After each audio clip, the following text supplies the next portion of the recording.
Hello everyone, Lizbot3000 here. I know it's been a while since I made a video, but it's amazing the curveballs that life throws at you. Long story short, I have braces now, but that's for another video. So I have been completely addicted to The Sims lately. About a month ago, I found myself at this odd intersection of just having bought The Sims, and then I was sick for a week, and I found some speed builds on YouTube to pass the time. In classic me fashion, I was like, well, I can do that. So step one was to learn how to, actually build houses. It's never been my strong suit. I've always been more of a become the top of the astronaut carrier kind of person. Maybe have some kids and see how RNGesus decides the genetics that should be passed on. But something clicked watching these videos. It all kind of made sense suddenly. It made so much sense that I've been building houses instead of, actually playing the game.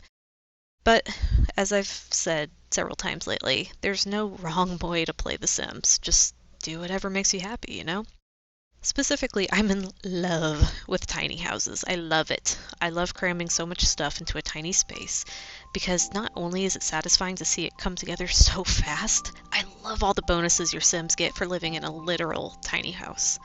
Which leads me to this particular speed build. I've seen a lot of horoscope themed builds lately, but I'm not much of a horoscope kind of person. I love tarot though. I don't so much believe in it as a literal fortune-telling ability, but rather as a tool to help you look at life in a different kind of way. So instead of asking, are you a true Taurus? I'm instead going to be looking at a tiny home that each of the major arcana would live in. We're going to start off with the Fool. Here we have a figure with a flamboyant outfit setting out on their very first adventure with nothing but a few items in their satchel. They don't seem to be aware of the cliff they're about to step off of, though the dog nipping at their feet seems to be doing its best to hold off the Fool. As to what the card represents, it usually represents the start of a journey. It's the excitement at something new, the hopes and expectations of what may come to pass. It's about opportunity and potential. In reverse, if you choose to read reverse, it can mean that it's not the right time to start something new. Either you're waiting too long or you started too soon. So using all that info, I crafted a story for the Fool and built a house to match. In this world, the Fool recently moved out from their parents' house. They probably should have stayed home a little longer, but they were so eager to start their new life that they didn't really have much money. So this house, which is actually a micro home, is all that they could afford. They don't have much in the way of belongings, so there's not too much clutter here.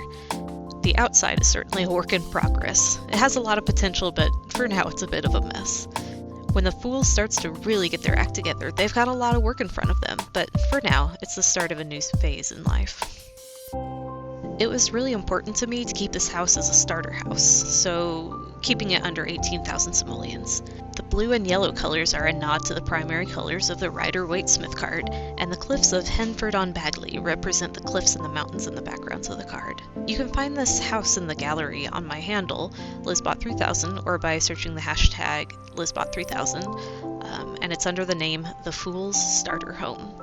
If some things look a little different between the video and the screenshots at the end, it's because I had to adjust a few minor things when I was playtesting. So that's all for now. Please enjoy the rest of the video and check this house out on the gallery.